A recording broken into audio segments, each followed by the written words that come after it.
All right, boys and girls, today we are going to be using oil pastels and that same blending technique that we used in the tree to add some color to our curved lines of our leafy areas.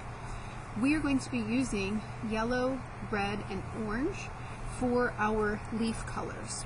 So what we can do, there's a few different ways that you can do this. You can add your colors however you want. Maybe you want your tree to be all yellow.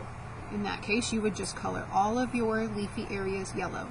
Maybe you wanted them to be kind of speckled, where some are yellow and some areas are orange and some areas are red. You can do that and blend it together. Another suggestion or idea would be more of an abstract color look, where you did kind of rows of color, where maybe we had yellow that was close, and then the next row was orange, and the next row was red, and then you blended those together. So however you want to add your color is totally fine and up to you. I'm going to try a couple different ways.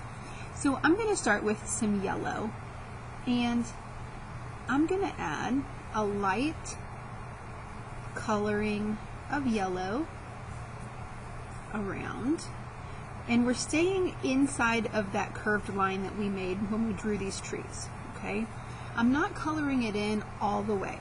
I'm just kind of adding some colors, some yellow here and there, because I am going to blend some other colors with it. So I'm just kind of adding the speckles of color this way, that way, but making sure I'm staying inside the lines.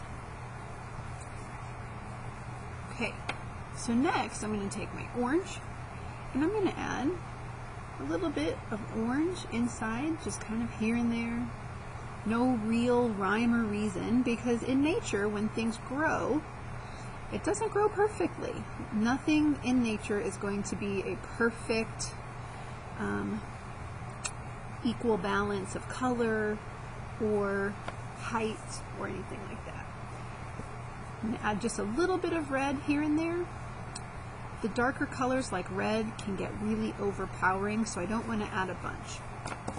Then, just like last time, we're going to take our paper towel, I'm going to fold it a couple of times, and then put my finger in it. Wrap my finger up. And I'm going to use my finger to blend very lightly those colors together. Okay.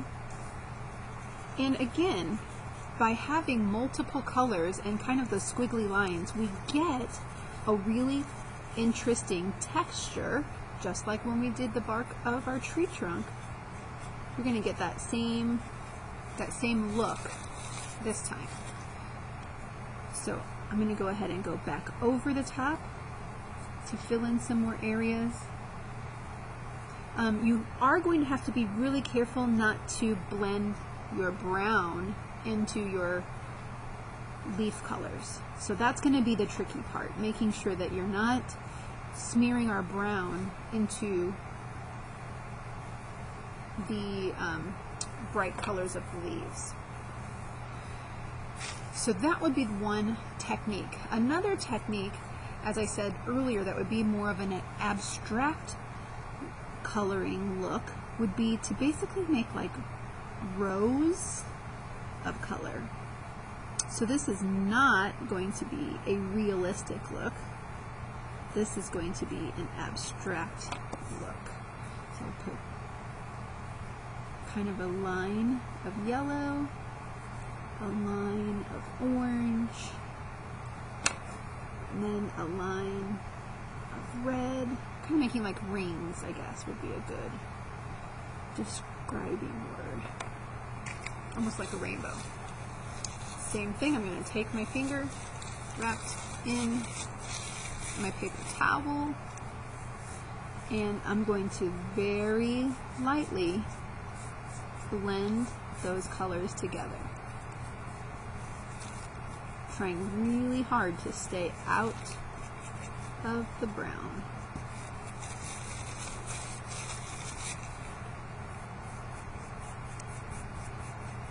And it's much easier to blend the light color into the dark color. You don't want to drag your dark into the yellow, into the light, if you can help it. And I'm just using my yellow to go over all of my colors again, because that also helps it blend together. So you have more of a rainbow look on this one and more of a natural texture on this technique. So, and if you can think of other things to try, then you are welcome to try your own ideas. These are just 2 ways to fill in your leafy areas on your tree.